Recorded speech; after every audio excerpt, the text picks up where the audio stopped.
MST, IST, ne commet pas les mêmes erreurs que moi. Donc MST, IST, ça veut dire maladie / infection sexuellement transmissible. Maintenant, on appelle ça communément les IST, alors qu'avant c'était MST.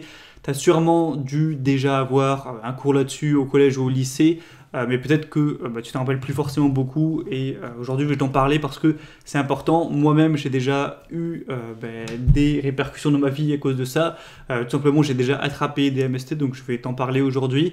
Parce que si je peux, à travers cette vidéo, empêcher ne serait-ce qu'à une ou plusieurs personnes, du coup, de faire les mêmes conneries que moi, d'avoir les mêmes complications que moi j'ai eu dans ma vie ou que j'aurai peut-être plus tard à cause de ça, eh bien, c'est super intéressant de propager, du coup, ces erreurs, histoire qu'elles servent au moins à quelque chose, hein. Elles me serviront à moi sûrement, mais si elles peuvent te servir à toi aussi, sans que tu te les prennes dans la tronche, voilà, autant te donner ça. Donc on va parler de ça aujourd'hui, c'est hyper important parce que on parle de prise de risque. Ça m'est déjà arrivé de faire une vidéo où je te conseille de prendre des risques, mais par exemple, c'est au niveau professionnel. Bon, moi j'ai pris le risque de fonder mon business et je ne regrette pas parce qu'aujourd'hui ça me permet d'avoir mon business tout simplement. Mais au pire, c'était pas vraiment un risque dans le sens où au pire, si jamais ça foirait, j'allais prendre un taf et voilà, j'allais avoir une vie normale, c'était pas la fin du monde, je perdais pas grand chose. Sauf que quand tu prends des risques en mode, par exemple, t'as une fille qui prend la pilule, du coup tu veux le faire sans capote, mais t'es pas sûr, t'as pas la preuve qu'elle a pas de MST et tu te dis bon, allez, je tente le risque, c'est pas grave, juste pour avoir plus de plaisir. C'est comme jouer à la roulette russe, parce que là, le risque, c'est pas de ne pas avoir de business, là, le risque, c'est d'avoir une maladie qui peut être grave, qui peut niquer ta santé, ou assez souvent qui peut te rendre stérile, donc t'empêcher d'avoir des enfants. C'est quand même important. Imagine, t'as 35 ans, tu veux faire tes gosses, t'es avec ta femme depuis des années, vous aimez de ça, vous voulez faire des enfants, et là, vous pouvez pas, parce que comme un con, il y a 10 ans, t'as chopé une maladie, ça t'a rendu stérile. C'est comme si tes enfants ils mouraient en fait, sauf qu'ils meurent avant d'être nés, mais c'est bien un phénomène. Au final, le résultat c'est que tu n'auras pas de famille, tu n'auras pas de descendance. Donc tu vois, c'est quand même assez grave, je pense, à ce niveau-là. Et du coup, j'ai envie de te parler aujourd'hui pour éviter ce genre de choses, même si je l'évite ne serait-ce qu'à quelques personnes, c'est important. Donc, pour faire un petit rappel avant de commencer, que je raconte mon histoire, qu'est-ce que c'est qu'une IST, donc infection sexuellement transmissible? Alors il y a toute une liste de maladies répertoriées dans ce répertoire. Les plus connues, je te les cite comme ça, il y a la chlamydia, il y a la gonorrhée, on a la syphilis, on a le papillomavirus humain, on a le sida tout simplement, la trichonomase et d'autres là, qui sont parfois un peu moins communs. Et du coup, ils sont tous plus ou moins graves, hein. Par exemple, si tu as le sida ou la syphilis, que tu les soignes pas, c'est plus grave que la chlamydia en théorie. Mais elles sont toutes assez graves parce que même s'il y en a qui n'ont pas des symptômes énormes, il y en a pas mal qui peuvent te rendre, par exemple, stérile. Et comme je l'ai dit, c'est grave parce que aujourd'hui, si tu as 20 ans et tout, tu t'en fous d'être stérile parce que tu comptes pas avoir des gosses maintenant, mais quand tu auras 30 ans et que du coup, tu n'auras jamais de ta vie une vie de famille, tu n'auras jamais d'enfants, jamais de petits-enfants, tu n'auras jamais de descendance, hein, tes gènes s'arrêteront avec toi. On peut quand même, je pense, considérer ça comme grave. Et du coup, comment ça se transmet? Eh bien, ça se transmet de muqueuse à muqueuse. Donc, sexe, vagin, pénis, vagin, bouche, vagin, bouche, pénis, pénis, anus, anus, bouche. Voilà, tu peux le faire dans tous les sens que tu veux. En gros, dès qu'il y a un contact entre deux muqueuses, tu peux l'attraper. Donc, même si, par exemple, pour la pénétration, tu mets une capote, mais que tu fais un cunnilingus ou que une femme te fait une fellation, c'est possible qu'il y ait une transmission. Donc c'est pour ça que c'est vraiment vicieux, et doublement qu'il y a aussi pas mal de maladies qui sont sans symptômes. Je vais te raconter à travers ça avec mon expérience. Donc pour te parler de moi finalement, moi, alors je suis pas non plus le plus à plaindre au niveau des MST, franchement ça va, mais je vais quand même te raconter, j'ai attrapé du coup 2 fois une IST MST, et j'ai attrapé 2 fois la chlamydia qui est la plus répandue.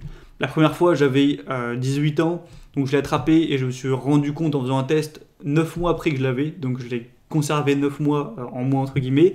Après du coup je pris des médicaments, heureusement ça se soigne assez facilement, et je me souviens la sensation, hein, je vais faire des tests juste parce que j'étais avec ma copine depuis 6 mois, et on faisait les tests juste un petit peu de sûreté, hein, je m'attendais pas du tout à voir quelque chose, et là je sors la feuille du laboratoire, je regarde et je vois positif, un nom chelou, je savais pas ce que ça voulait dire, du coup j'étais paniqué, je suis allé sortir mon smartphone, j'ai tapé le nom sur Google, histoire de voir si j'allais mourir ou non quoi, histoire de voir les symptômes, est-ce que je savais même pas si j'avais le sida ou quoi, j'en savais rien tu vois. Au final il se retrouvait que c'était pas la pire maladie heureusement. En gros la chlamydia, c'est vicieux parce que quand tu l'attrapes t'es pas au courant, c'est une maladie qui est en tout cas assez souvent asymptomatique, donc t'as le plus souvent pas de symptômes, donc tu sais pas que tu l'as attrapé, et du coup c'est pas grave au niveau des symptômes, c'est grave parce que ça peut te rendre stérile, donc tu peux l'attraper, ne pas être au courant. passer 5 ans, et au final, tu sais toujours pas que tu l'as, mais ça te rend stérile, et quand tu vas avoir des gosses plus tard, tu pourras pas avoir de gosses tout simplement, donc c'est pour ça que c'est assez grave. Donc là, je l'ai attrapé, donc j'ai pris, après heureusement ça se soigne facilement avec des antibiotiques, donc une fois que j'ai su que je l'avais, au bout de 9 mois, j'ai pris des antibiotiques, je me suis fait soigner, et du coup, j'ai refait des tests par la suite, et c'est bon, je l'avais plus, donc ça a marché. Et du coup, pourtant, voilà, du coup, si tu vois, ça m'est arrivé une fois, je me suis dit, oh putain, j'ai fait le con une seule fois, ça m'est arrivé, donc maintenant je vais vraiment faire gaffe, etc.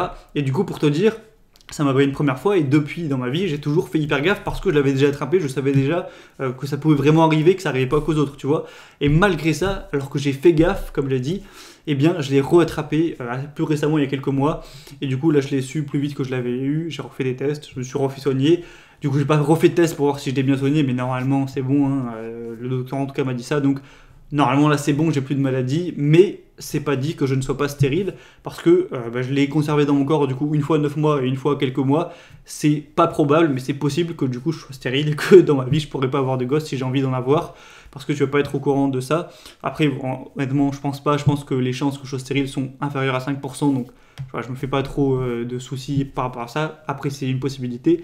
Mais voilà, donc ça fait quand même chier, hein, et le pire c'est pour les gens qui l'ont gardé plus souvent parce que j'aurais très bien pu la garder plus souvent. Et du coup, ce que je voulais dire c'est que, ouais, moi déjà premièrement, première chose c'est que j'ai pas non plus couché avec 150 filles dans ma vie, hein, tu peux enlever un zéro, voilà, c'est à ce niveau-là, ok. Et deuxièmement, je suis pas quelqu'un qui a pris des risques inconsidérés à ce niveau-là. Parce que voilà, je te conseille, comme j'ai dit, parfois de prendre des risques en mode voilà, créer ton business, etc. Prendre des risques, mais voilà, au pire des cas, tu rates ton business, c'est pas grave, tu prends un boulot et tu continues ta vie normale ou tu retentes un business plus tard et tout. Là, tu prends le risque, c'est comme je l'ai dit, c'est la roulette russe parce que tu peux ne plus avoir la possibilité d'avoir des enfants plus tard, donc c'est un truc jusqu'à la mort, tu pourras pas avoir d'enfants. Ou alors tu peux avoir une maladie grave, etc., qui ne soigne pas. Donc c'est un risque que tu n'as pas envie de prendre en fait. Parce que c'est comme moi, les mecs qui font les kékés en voiture sur la route, à chaque fois ça me fait pitié parce que, ok, ils prennent des risques, etc., mais là c'est le risque de crever, de tuer des innocents. Donc non, ce genre de risque, à part si tu as 2 QI, tu les prends pas, tu vois. Et du coup, qu'est-ce que je voulais dire, ouais.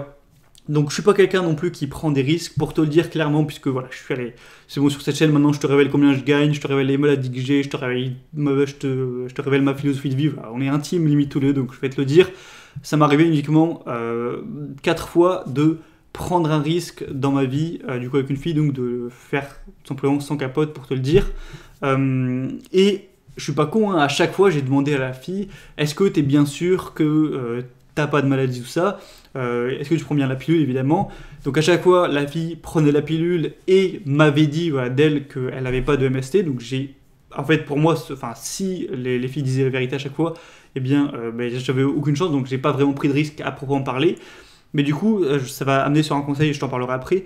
C'est que, en fait, c'est pas que les filles vont mentir, ou que les hommes vont mentir en mode de, ouais, non, j'ai pas de MST, en fait, j'en ai une, mais je te le dis pas. C'est juste que souvent, ils sont pas au courant parce que, comme je l'ai dit, il y a pas de symptômes, donc ils peuvent très bien en avoir une, mais ne pas être au courant. Du coup, ils te disent, ouais, mais non, j'en ai pas et tout. J'ai fait les tests il y a 9 mois, mais maintenant c'est bon, j'ai vu que j'avais rien, sauf qu'ils ont pu attraper un truc entre temps, et du coup, ils ont quelque chose. Et du coup, il faut vraiment faire gaffe. Je me rends compte sur 4 fois où j'ai pris un risque, 2 fois j'ai eu une MST. Donc évidemment, j'ai pas eu de chance. J'ai même déjà discuté avec un pote à moi qui lui a fait bien pire et il a jamais rien eu. Mais voilà, j'ai pas envie que tu prennes ce risque, même si tu peux très bien prendre ce risque et ne jamais rien avoir. C'est con de le prendre comme je l'ai dit parce que ça peut te niquer quand même pas mal ta vie. Du coup, en gros, pour en tirer un seul conseil, je pense déjà, la plupart des gens utilisent des capotes quand il s'agit de contraception.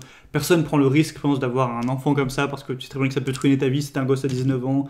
Alors que t'as pas d'argent, bon, c'est très compliqué. Mais je pense là où c'est plus probable qu'il y ait des risques, c'est quand la femme prend la pilule, du coup le mec se dit bon, au niveau de la contraception c'est bon, et je lui demande si elle a des MST, elle me dit non, du coup c'est bon. À ce moment-là, je te conseille de ne crois pas la fille sur parole. C'est pas qu'elle va te mentir de manière machiavélique, ah j'ai une maladie mais je vais lui refiler, non. C'est juste que peut-être qu'elle n'est pas au courant, peut-être qu'elle te dit oui, t'inquiète, j'ai fait les tests, j'ai pas de maladie, mais si, comme j'ai dit, elle a fait les tests l'année dernière, depuis elle a couché avec 2-3 mecs et elle a attrapé le truc, elle ne le sait pas, donc c'est pas qu'elle demande, c'est qu'elle n'est pas au courant de ce qu'elle dit, du coup ce qu'elle dit est faux et du coup tu vas la croire, donc accorde difficilement ta confiance, accorde ta confiance à une fille uniquement si vraiment, voilà, elle a fait les tests il y a pas longtemps, depuis qu'elle a fait les tests, elle est bien sûre, elle te certifie qu'elle a eu aucun rapport non protégé, etc., elle a pris aucun risque, et même y compris fellation, etc., voilà, à ce moment-là, si vraiment tu es sûr, tu fais confiance à 100%, prends le risque. Mais voilà, faut vraiment que tu sois sûr. Te dis pas, ouais, bon, elle prend la pilule, alors t'as fait les tests, ah oui, je les ai fait, t'inquiète, bon, bah, on y va. Non, parce que j'ai fait ça et alors que je suis quelqu'un de comment on dit, enfin, je prends des précautions, je me suis quand même fait enculer 2 fois. Donc, si t'as pas de chance, tu pourras te faire enculer à ce niveau et choper des trucs bien plus graves que moi. Donc, en gros, pour te le dire clairement, protège-toi tout le temps, mais tout le temps des capotes, fais jamais d'excès, d'exception. Voilà, pareil, et du coup, fais attention au niveau du sexe oral aussi, parce que tu peux très bien être transmis par là, et vraiment, accorde ta confiance, prends des risques que si vraiment la fille t'a dit j'ai fait les tests, j'ai rien eu, depuis j'ai vraiment eu aucune risque à attraper quelque chose, je me suis toujours protégé, etc. Là, à la limite, tu pourrais y aller, mais voilà, fais vraiment gaffe à ça. Et deuxième chose, puisqu'on n'est jamais sûr de rien, fais des tests régulièrement, donc voilà, tous les 1 an, on va dire un minimum. Et je sais très bien que c'est chiant, j'en ai fait plusieurs fois. Faut lever son cul, faut prendre rendez-vous chez le médecin, c'est chiant, ça prend du temps. Tu vas chez le médecin, tu dois payer 25 balles. Ensuite, il y a toujours des problèmes de remboursement. Moi, en tout cas, voilà, avec mon assurance, ma carte vitale, des fois, elle marche plus. Il y a des bugs, la mutuelle, je sais pas quoi, ça marche mal. Bref, c'est trop chiant. Ensuite, t'as ton ordonnance, faut que tu te ramènes. Du coup, au labo, faut que tu fasses des tests, prise de sang, machin, que tu pisses dans un truc, c'est un petit peu malaisant. Ensuite, voilà, faut que tu rentres tes dossiers, que t'attendes plusieurs jours, voilà, c'est long avant d'avoir tes résultats. Ensuite, il faut aller chercher tes résultats sur un site qui est mal foutu, on te donne des trucs, des identifiants, tu comprends rien. Enfin voilà, tu vois, c'est un truc chiant. Voilà. C'est chiant, faut le dire, surtout si t'aimes pas la paperasse comme moi. Donc c'est chiant, mais ça vaut le coup de le faire, de te faire chier une fois par an pour être sûr de rien avoir, parce que sinon tu peux te retrouver avec un truc alors que t'es pas au courant. Tu peux du coup même le transmettre à d'autres personnes. Moi malheureusement, du coup, ça m'est arrivé de le transmettre à une personne parce que j'étais pas au courant, hein. Donc comme je l'ai dit, c'est vraiment pas à blâmer les gens qui te transmettent ça, parce que souvent ils sont pas au courant, c'est des erreurs. Mais du coup, voilà, j'espère que par cette vidéo, du coup, j'aurais pu empêcher des transmissions, hein. Je t'aurais pu t'empêcher de te faire les mêmes conneries que moi. Donc voilà pour le conseil, fais des tests régulièrement parce qu'on n'est jamais sûr, ça arrive pas qu'aux autres. Moi ça m'est arrivé 2 fois, tu vois, alors que je fais gaffe. Et voilà, ne prends pas de risques, à ce niveau c'est con. Et voilà, le fais sans capote que si vraiment avec la fille vous êtes en couple, alors que tu fais vraiment confiance et que tu es sûr factuellement qu'elle a rien. Et voilà, du coup, c'était tout, hein, pour cette vidéo. Alors, c'était complètement hors sujet du sujet de la chaîne, bon, à moitié, puisqu'au final, le sujet de ma chaîne, c'est s'améliorer, devenir un meilleur homme. Au final, ne pas choper des MST, on peut dire que c'est devenir un meilleur homme, ou en tout cas, c'est ne pas devenir un moins bon homme. Donc, bon, voilà, j'espère que mes erreurs auront pu servir à d'autres. Donc, fais vraiment gaffe à ça aussi. N'hésite pas à en parler à tes potes, voilà, quand vous discutez de ça, à dire de faire gaffe. Et voilà, après, c'est ta responsabilité, moi je t'apporte ça. Si jamais tu veux prendre des risques, t'assumeras après. Moi j'ai pris des risques, honnêtement, je le dis, j'ai pris des risques. J'aurais pu ne jamais en prendre et du coup ne rien avoir. J'ai pris très rarement des risques. Aujourd'hui j'ai eu des répercussions. Alors peut-être que je suis pas stérile, j'espère, mais peut-être que je le suis. Et si jamais il s'avère dans 10 ans que je vais avoir des gosses et que je suis stérile, j'assumerai les conséquences de mes actes. Voilà, c'est moi qui me suis mis dans la merde, j'assumerai, il n'y a pas de souci. Mais voilà, je tiens à essayer de t'influencer à ce niveau-là. Donc voilà, c'est une vidéo hors sujet, même si ça rentre quand même dans les relations hommes-femmes. Prochainement, on va parler de plein d'autres choses, hein, de contenu pour s'améliorer soi-même, devenir plus attirant, etc., travailler son mindset. C'était vraiment une vidéo que j'avais envie de partager, importante. N'hésite pas non plus à la partager, hein, pourquoi pas. Et du coup, dans les jours, semaines qui arrivent, on retrouvera des vidéos plus classiques. Si tu me découvres par cette vidéo, n'hésite pas à t'abonner à la chaîne si tu es intéressé à travailler sur toi pour devenir un meilleur homme, plus attirant. Et puis bref, c'était tout pour cette vidéo. On se retrouve prochainement, du coup. Si tu as eu une expérience aussi, toi, de MST, IST, surtout n'hésite pas à la raconter dans les commentaires pour que d'autres puissent y accéder et voilà, qu'on puisse faire une sorte de regroupement d'histoires dans les commentaires. Donc si tu as eu une histoire, raconte ça en commentaire, ça aidera en plus de mon témoignage d'en mettre d'autres. Parce que moi, encore une fois, j'ai eu de la chance, j'ai eu que la chlamydia, il y en a, ils se chopent la syphilis ou le sida ou quoi, et là c'est encore pire. Voilà, c'est tout pour cette vidéo, je te dis à la prochaine. C'était Gabriel et ciao.